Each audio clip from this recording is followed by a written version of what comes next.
Yeah, we're not going to hear too many people tonight. No, Gracias is on the line. Who are you talking to first? Myself.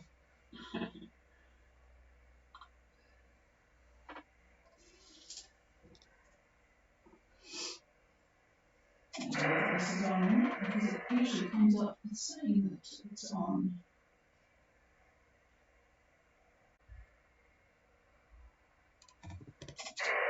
Well, I don't know whether we're on streaming or not. Good afternoon, everybody. This is it's ZMH286 Gulf Harbour Radio, and we are on air, Tricia and David, every night, and I'm talking away here trying to work out whether the streaming is actually working or not, but I guess somebody will tell us very shortly if it's not.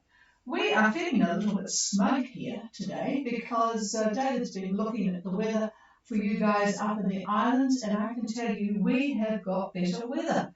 Amazing. And in fact, we've got headlines in the paper this morning that we have got a period of stable weather thanks to the lovely anticyclone coming.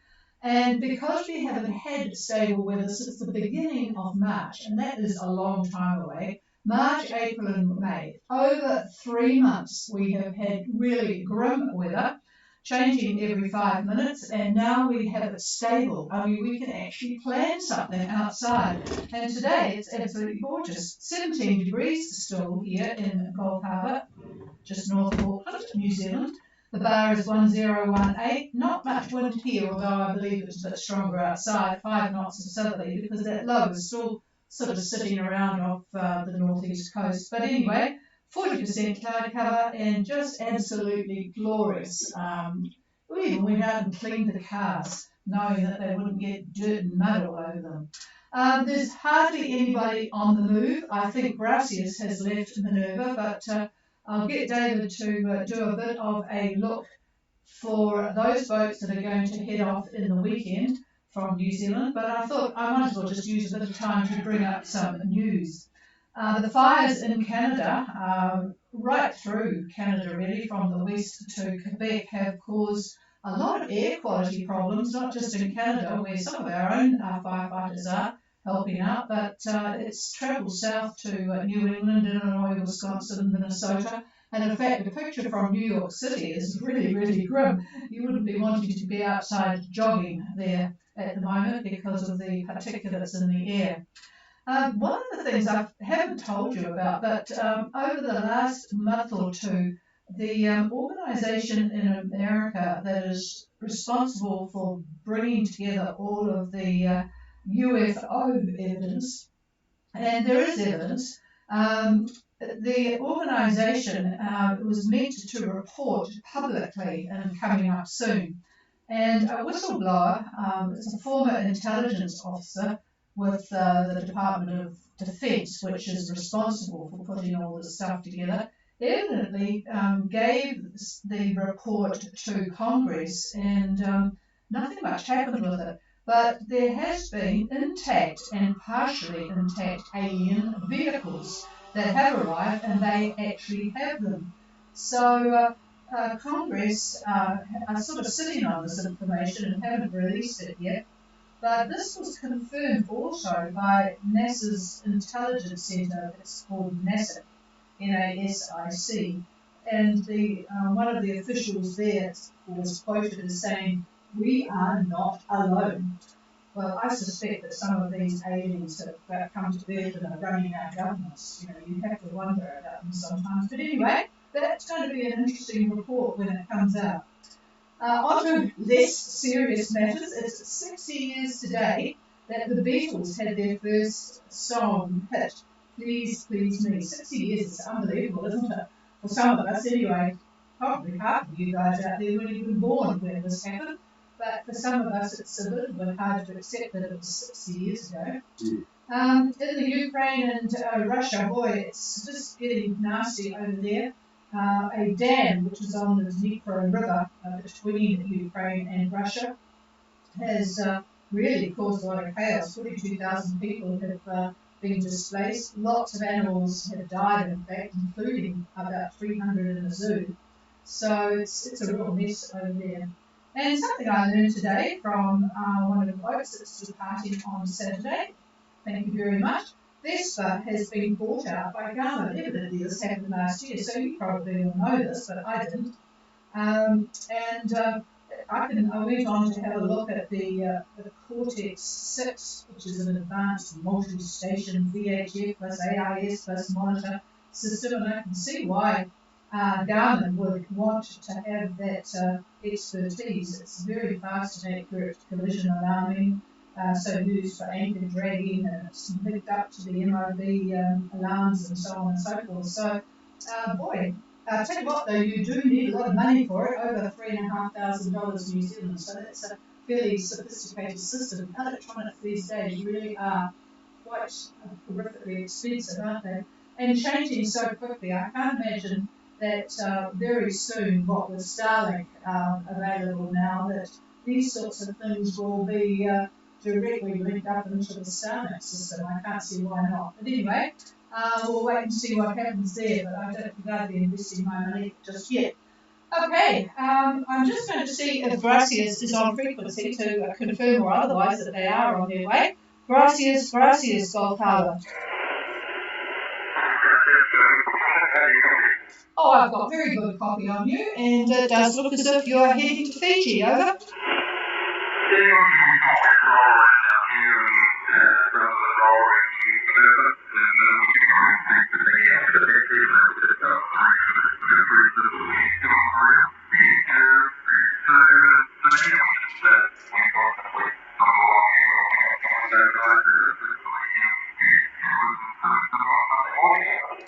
Okay, yeah, good timing for a Monday morning arrival, but I do hope that it's going to be better weather in Fiji than it is at the moment. Give us your full report so others know what the conditions are like, over.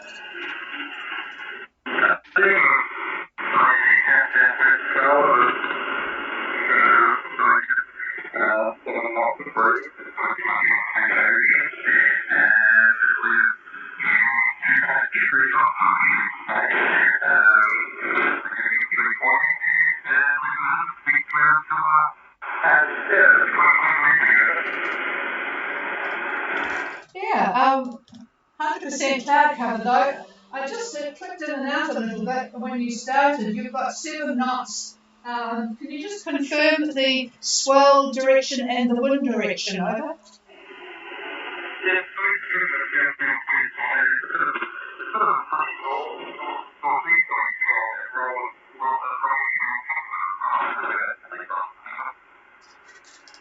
Yeah, okay, I see why you commented about the rolling around of it. So 7 knots of wind, south-southwest, and much the same as the swell coming from that direction, but also a bit of swell from the northeast, just left of North Minerva.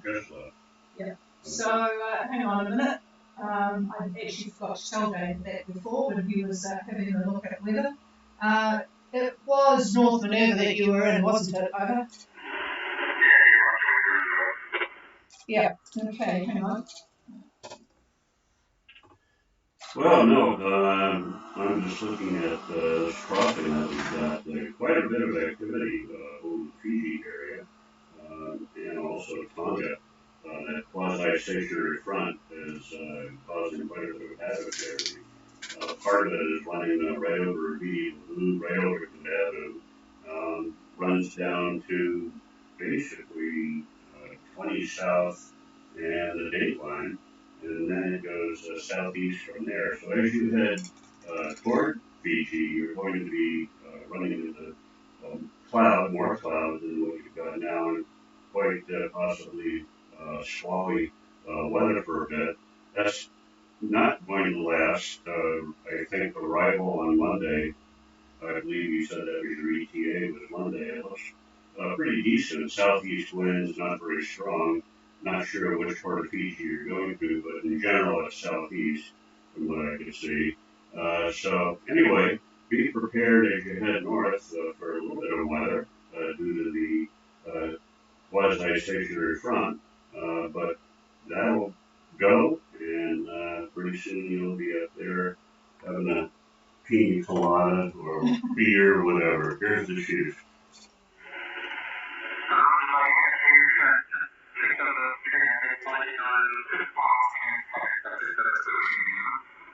Oh, okay, Sunday, yeah. Okay, well, you'll be there in a bit of a bunch. I know there's a few going to be coming behind you there. So, all right, so 399 miles to go to Sunday and Monday morning arrival. Yeah, we might not be on Sunday night, even Saturday night. We may be, but we've got a motor rally on Sunday, and because David is an absolutely useless navigator, he will probably be driving. Whoops, could you? Yeah. Let's see. My microphone for the streaming is just about to collapse on me here. But yeah, so we always end up with a little bit of a, shall we say, the driver should sit to driving and the navigator should sit to navigating and be obeying. But anyway, if we're still speaking to each other, we might be on Sunday, but don't be surprised if we're not. Over.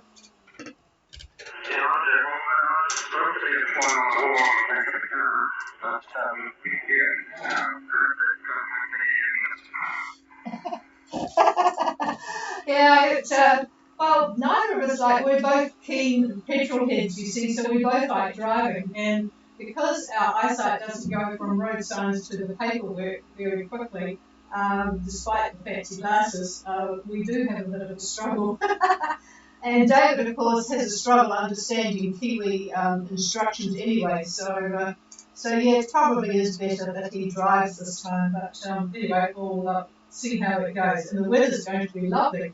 Can you imagine? It's still Friday, Saturday, Sunday, and even Monday, I think, is going to be fine. So there you go. All right, have a good evening, you guys. It sounds pretty peaceful, although it would be nice if there was a bit more wind to deal with that sloppiness. Okay, is there anybody else out there on the way at the moment? Please call in now.